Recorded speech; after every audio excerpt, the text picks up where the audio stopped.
It is an undeniable truth of the modern media landscape that some of the most profound institutional shifts and corporate strategies are heralded, not by formal press releases or official decrees, but by the silent, carefully curated visuals of digital platforms. On a day that has felt suffocatingly hot across much of Europe, where the thick summer air seems to mirror the building tension in public discourse, we find ourselves confronted with a piece of footage so entirely surreal that it demands closer inspection. It is a video sequence that has surfaced on the digital accounts of a venture known simply as Ever, a lifestyle commercial project that serves as the latest public presentation of the Duchess of Sussex. This particular piece of film, which has rapidly circulated across the global network, features an artfully arranged basket overflowing with freshly harvested summer vegetables and clean, pristine fruits. There is something utterly mesmerizing and yet deeply confounding about the sheer perfection of the imagery, where not a single speck of dirt or a scrap of natural mud can be found on any of the carrots or the vibrant yellow varieties contained within the weave. The backdrop is the lush, almost eternal greenery of a California estate, a place where the seasons appear to blend into a perpetual harvest, and where every individual item in the basket looks as though it has been meticulously washed and polished by a professional studio crew before being offered up to the camera lens. For those who watch these developments with an analytical eye, this visual display represents far more than an innocent celebration of home gardening or seasonal agriculture. It stands as a fascinating and highly manufactured window into an ongoing cultural and commercial redefinition that is taking place before our very eyes. Before we unpack the deeper mechanics of this fascinating display and explore the undercurrents of the public debate that is currently raging around it, I would like to invite all of our viewers to take a moment to engage with our channel by subscribing and turning on notifications so that you never miss our analytical updates on these evolving cultural narratives. The scene presented in this brief cinematic feature carries an atmosphere that feels reminiscent of a stylized European art house film from the early 1980s, characterized by lingering close-ups and a complete absence of spoken dialogue or a traditional narrative storyline. The individual at the center of this presentation drifts gracefully through a manicured garden setting, wearing spotless white trousers and a remarkably pale, delicate shirt that betrays absolutely no sign of physical labor or contact with the soil.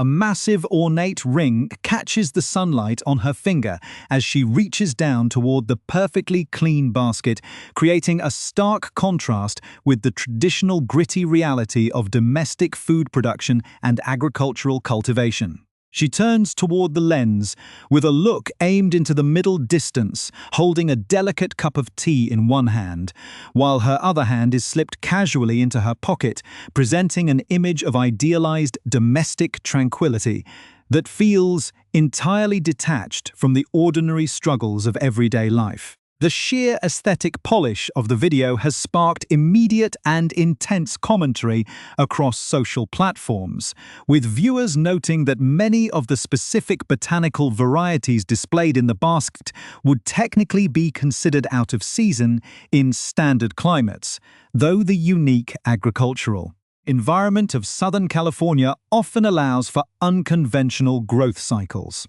What makes this media drop so particularly intriguing is not merely its eccentric visual styling or its apparent lack of a direct message, but the precise timing of its arrival on the global stage. This silent, rustic vignette has dropped into the public domain at the exact moment when the international press and digital communities are locked in a fierce and highly polarized debate regarding the future movements and institutional standing of the Sussexes. For days, the headlines have been dominated by intense speculation surrounding a potential return to the United Kingdom by an impending visit that has triggered waves of conflicting reports concerning royal accommodation, family reconciliations, and strategic media maneuvering. While columnists argue and digital networks analyze whether an offer of a royal residence has been extended or rejected, the commercial entity of As Ever chooses this exact window to redirect public attention toward a pristine collection of summer vegetables and lifestyle products. This is a masterclass in modern attention management, where the noisy, complex, and often critical discussions surrounding institutional status are met with a silent visual pivot toward the concept of the Earth Mother and the rustic ideal. It is an approach to brand identity that relies heavily on a sense of continuous reinvention, transforming every public controversy or media storm into a showcase for personal imagery and lifestyle commercialization. The contrast between the heavy geopolitical weight of royal reporting and the light, delicate imagery of a garden harvest creates a profound sense of bewilderment among traditional observers who struggle to find a cohesive narrative link between these two worlds. Yet, within the logic of modern digital influence, the link is entirely clear because the primary objective is the sustained capturing of the collective consciousness, ensuring that irrespective of the underlying controversy, the central figure remains firmly embedded in the daily news cycle. As we watch this clean, unblemished basket of produce being paraded before a global audience, we are forced to ask what this imagery is truly intended to communicate and what kind of commercial or personal trajectory it is designed to support. The visual presentation appears to be attempting to claim a specific kind of cultural territory, one that has traditionally been associated with historical figures of sustainability and organic cultivation within the British landscape. But here it is given a distinctly American luxury gloss. It is a strategy that treats the world as a grand theatrical stage, where the physical realities of the garden are secondary to the emotional resonance of the image being projected. The silent performance, with its heavy artistic editing and its calculated poses, leaves the viewer with a sense of profound curiosity about the underlying reality of the venture and the long-term stability of the brand itself. As the discussion intensifies and the public remains divided over the true intent behind these lifestyle drops, we must look beyond the immediate aesthetic charm of the video to understand the structural pressures and financial calculations that drive such consistent and dramatic pivots in public presentation. The story that is unfolding here is not merely about a basket of summer vegetables or a pristine outfit in a California garden. It is an intricate narrative of survival, recognition, and the relentless pursuit of relevance in a crowded global marketplace. In our upcoming segments, we will examine the specific institutional dynamics, the financial realities, and the unexpected historical parallels that define this ongoing struggle for cultural authority. To fully understand the bewildering nature of this rustic vignette, one must peel back the carefully constructed layers of digital marketing to examine the structural and financial realities that are currently dictating the Sussex brand strategy. In the not-so-distant past, this was a media property that commanded the attention and the substantial billing hours of some of the most elite and fiercely expensive crisis management and public relations firms on the planet, including heavyweights like Sunshine Sachs. During those structured years, every public appearance, charitable announcement, and curated photograph was vetted by seasoned professionals who understood the delicate architecture of global fame. Today, however, the execution of the overarching commercial strategy appears remarkably chaotic, resembling an unpredictable methodology of throwing various concepts at the public wall in a desperate bid to see what might resonate. The launch of the lifestyle brand, which we have colloquially referred to as Ever, feels less like a cohesive corporate rollout and more like a series of erratic, amateurish pivots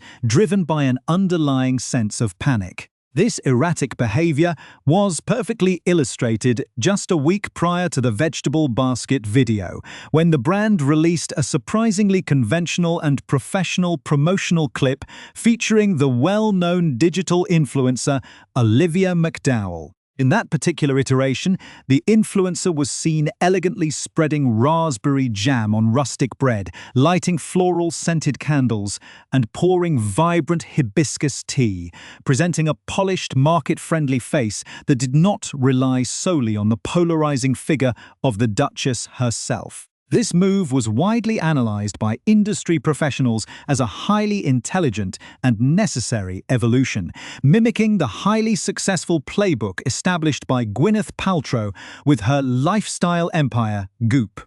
Paltrow has frequently noted that her company would only truly succeed when her own celebrity was no longer required to sell the products, when the brand could finally stand independently in the marketplace. For a brief moment, it appeared that the Sussex team had internalized this fundamental rule of celebrity merchandising, recognizing the inherent dangers of building a commercial enterprise exclusively around a personality cult. Yet, within a matter of days, the strategic nerve seemed to shatter completely.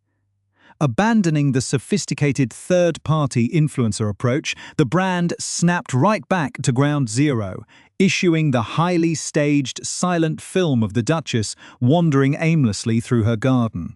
This whiplash-inducing shift in marketing direction strongly suggests a profound lack of confidence behind the scenes, a turbulent back office where long-term vision is constantly being sacrificed for immediate, ego-driven visibility.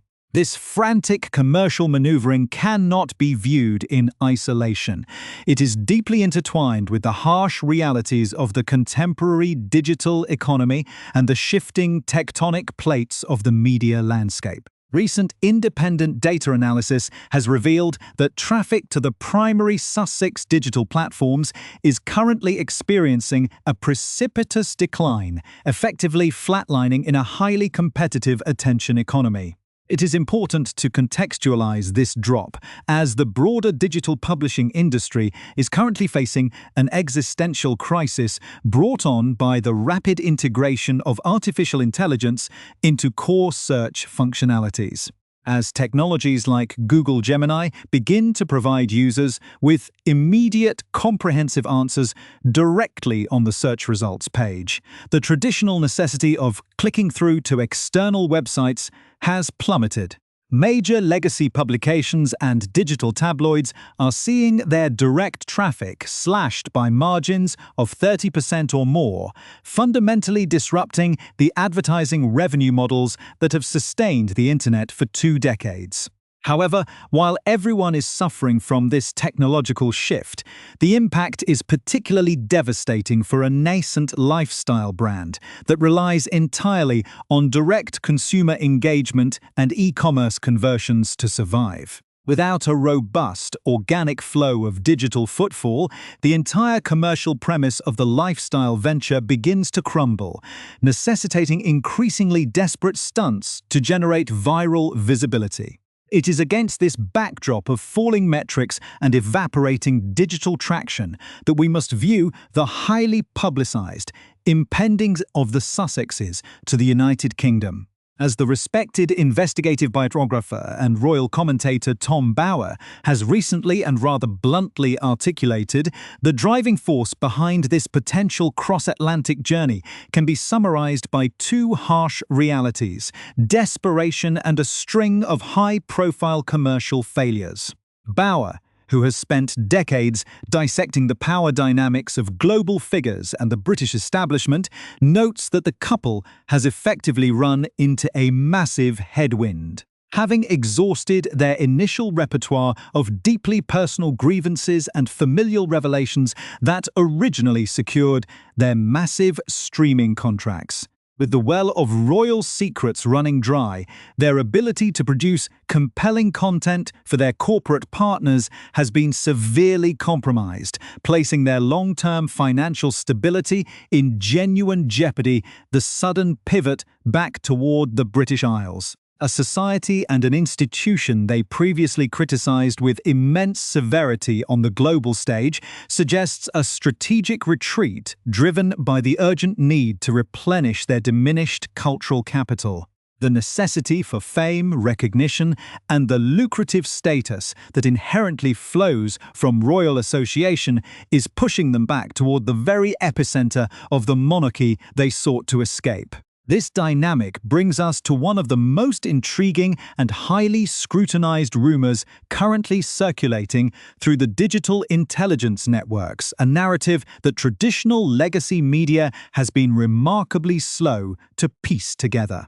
Astute observers and independent digital sleuths recently uncovered public scheduling records indicating that the Althorp estate, the ancestral home of the Spencer family and the childhood residence of the late Princess Diana, will be strictly closed to the public on the 10th and 11th of August. This unexpected closure aligns perfectly with the known travel schedule of Prince Harry, who is slated to be in the United Kingdom, specifically in Birmingham, for the major countdown events concerning the upcoming Invictus Games.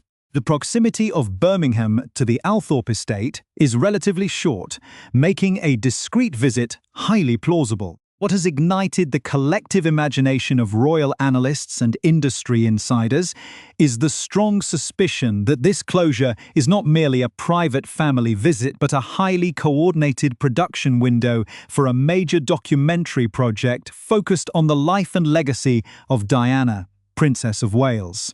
For years, there have been persistent murmurs within the entertainment industry that the Duke of Sussex would eventually produce a definitive, highly personal cinematic tribute to his mother, a project that would almost certainly command a massive premium from global streaming platforms. Given the perilous state of their current production slate and the immense financial pressures they face to deliver high-impact content, the activation of such a project makes complete strategic and financial sense. Filming a high-end documentary at Althorp would necessitate a total lockdown of the estate to ensure complete privacy, protect the exclusivity of the footage, and manage the technical footprint of a professional camera crew. The emotional and historical gravity of the Althorp estate cannot be overstated in this context. It is the site of the Oval Lake, the serene, highly protected island where Princess Diana was laid to rest following her tragic passing. Placed there specifically by her brother Charles Spencer to shield her from the relentless glare of the public and the intrusion of the massive crowds that mourned her. The profound emotional connection to this location was previously utilized as a central narrative device in Prince Harry's memoir, Spare, where he provided a deeply intimate description of his return to the island. He recounted the visceral experience of rowing a small boat across the dark waters of the lake, bringing his wife to the resting place of his mother for the very first time. In that account, he described stepping back to allow his wife a moment of private communion, returning a short time later to find her kneeling solemnly by the gravestone, her palms pressed firmly against the cold marble in a gesture of profound connection. If this intensely private, highly evocative moment was deemed suitable for mass consumption in a commercial memoir, it stands to reason that a visual recreation or an expansive documentary exploration of this sacred ground would be viewed as the ultimate premium content. While some defenders of the estate have argued that these August closure dates are a standard operational procedure for the property, the timing is simply too perfect to dismiss the rampant speculation.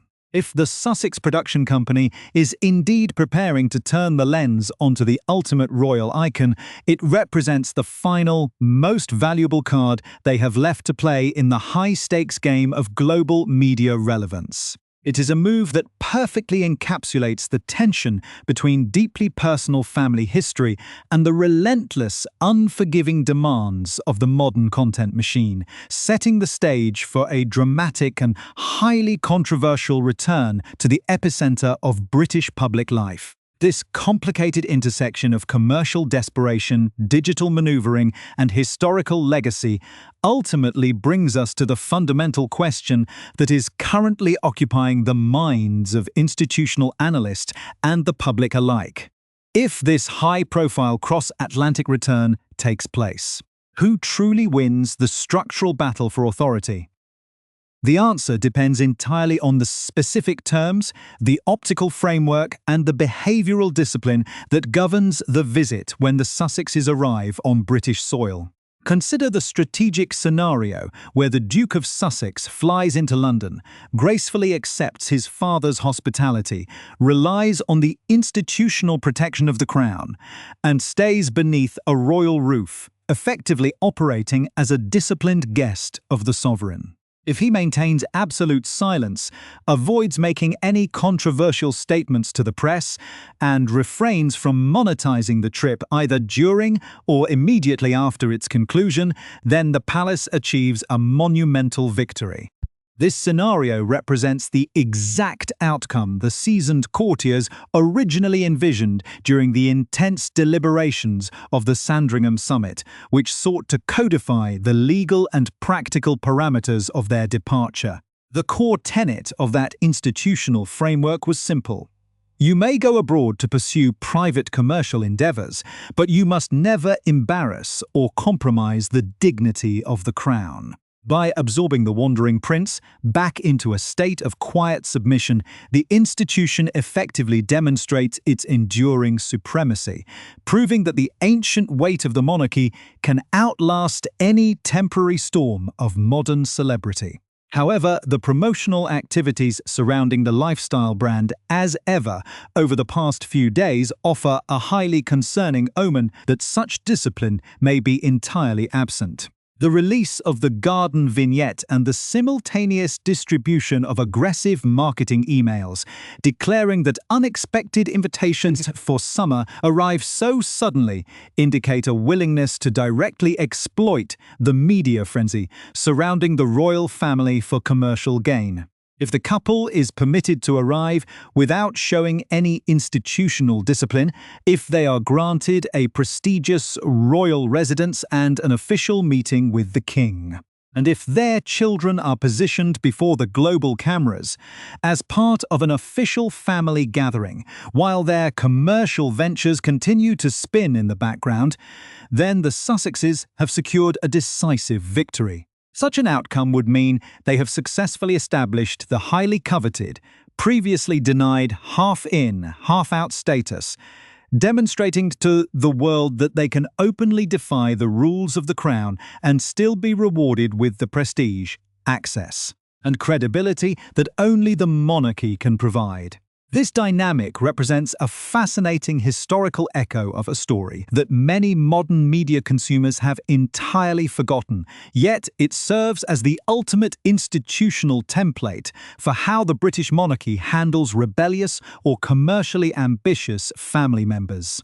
In the early 1990s, Prince Edward, the Queen's youngest son, expressed a deep reluctance to spend his life engaged in the traditional mundane routine of ribbon-cutting and royal duties.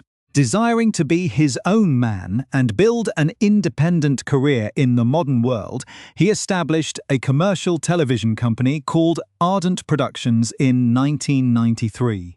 Over the course of approximately 8 years, the venture proved to be a catastrophic financial disaster, accumulating losses estimated at nearly £10 million. The most revealing aspect of the Ardent disaster was that the only television programs the company could reliably sell to international broadcasters were documentaries focused entirely on the history and lives of the royal family.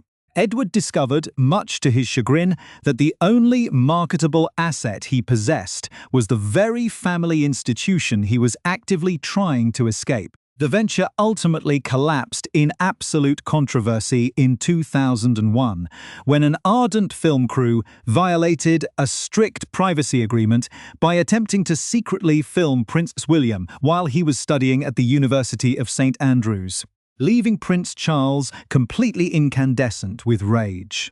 Recognizing the total failure of his commercial media dream, Prince Edward quietly folded the company, retreated back to the secure embrace of full-time royal duty, and spent the subsequent 2 decades working tirelessly as a dull, safe, and highly reliable servant of the crown. His long-term submission was ultimately rewarded in 2023 when his brother, King Charles, bestowed upon him their late father's historic title, creating him the Duke of Edinburgh.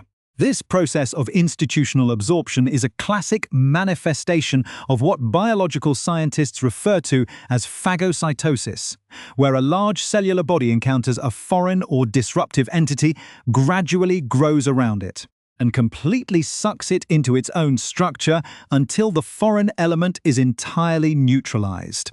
The monarchy vastly prefers this method of quiet absorption over prolonged public conflict.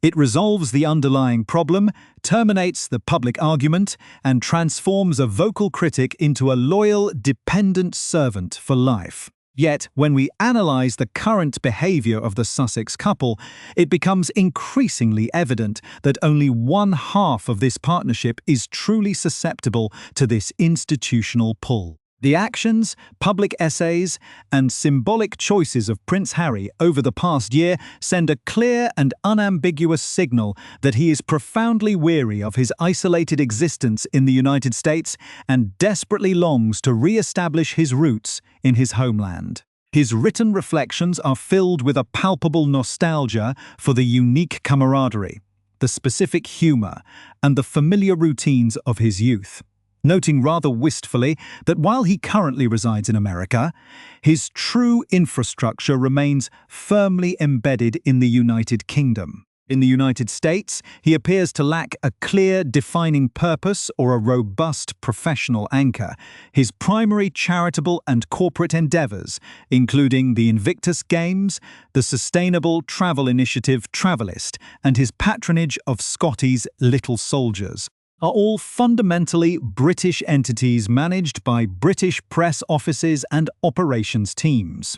The operational timeline of his visits has steadily expanded, with media reports suggesting his upcoming stays could extend from a single week to a month, alongside persistent behind-the-scenes murmurs regarding his desire to have his children educated within the traditional British system to shield them from the unique modern anxieties of American school environments. For the king, the return of his younger son presents a profound emotional dilemma that directly impacts the strategic standing of his reign. Those close to the monarch know that he is deeply guided by a paternal desire to see his family unified, famously imploring his sons during a tense confrontation to not make his final years a misery. Charles represents a traditional perspective that values reconciliation and the quiet resolution of historical grievances for the collective good of the institution.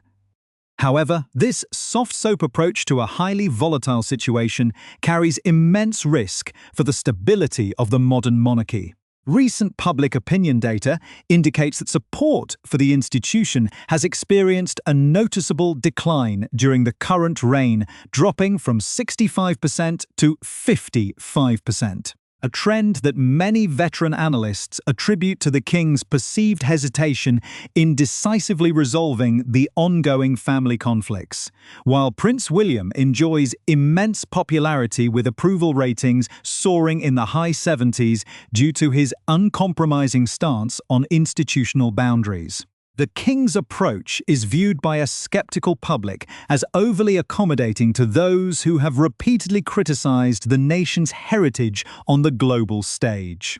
If the king perceives that sufficient assurances of good behavior have been made, the world may witness the ultimate optical event: a carefully staged official photograph featuring the king, the Duchess of Sussex, and the grandchildren presented full face to the global cameras. While such an image would fulfill Charles's personal desire for family unity, it would undoubtedly trigger a massive public uproar across the United Kingdom, landing like a lead weight among a population that expects its institutional leaders to maintain a clear distinction between dedicated public service and private commercial celebrity. The profound difference between the soft power of the established crown and the profit-driven motives of the Montecito lifestyle model remains the ultimate dividing line in this contemporary drama. While the Prince of Wales actively addresses environmental anxieties through the structured long-term framework of the Earthshot Prize alongside global figures, and the King quietly exercises the dignity of the state by welcoming displaced international sports teams at Clarence House. The contrast with a highly staged, silent vegetable advertisement in a California garden becomes overwhelmingly stark. One represents a life of continuous institutional duty completely detached from personal commercial gain, while the other remains an elaborate, highly aestheticized exercise in personal branding, where the profit motive is never far from the surface.